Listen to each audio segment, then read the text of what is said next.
السلام عليكم. كسر واجانا كنبقى ميديا. فضلا هديت كسبت سبسكرايب ونوصل. maalin baa wiil wuxuu guur u soo bandhigtay gabar ay isjeclaayeen. Gabadhiina si farxad ku jirto ay u aqbashay guurkii uu ka dalbaday wiilkii ay isjeclaayeen. Wiilkii aabiis ayuu u imaaday arrintii ayuuna u sheegay. Aabiisna wuu ku raacay.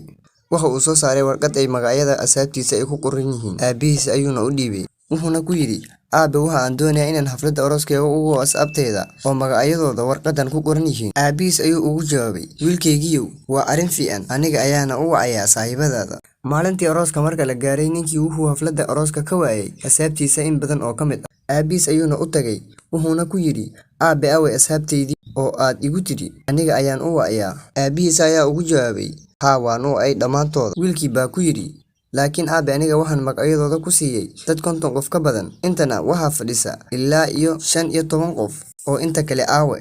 Aabii waxa uu yidhi, dhab ahaantii waad saantahay wiilkaygiiyow, laakiin waxaa dhacay aniga ayaan kaaga sheekaynayaa. Dhammaantooda mid mid ayaan ugu wacay oo waxaan u sheegay inaad dhibaataysan tahay oo aad u baahan tahay caawinaadooda. Sidaa daraaddeed wiilkaygiiyow, ha ka welwelin maanta, waxa kula jooga dhammaan saaxiibadaadii oo dhabta ah. Saaxiibadaada dhabta ah dib uma arkaan inay ku caawiyaan xilliyada dhibaatada jirto, balse saaxiibadaada beenta ah way jecel yihiin inay kula joogaan xilliyada barwaaqada iyo farxadda jirto. Noloshaada saaxiibo badan ayaad yeelanaysaa, laakiin midka dhabta ah iyo kan beenta ah waxaad ogaan doontaa xilliyada dhibaatada jirto. Balse xilliyada saaxiibo ma weynayno, laakiin waxaan baranaynaa kuwa saxda ah iyo kuwa beenta ah. Saaxiibkaaga dhabta ah ha ku dhowaado ama ha ka dheeraado, laakiin wuxuu ku jiraa qalbigaaga.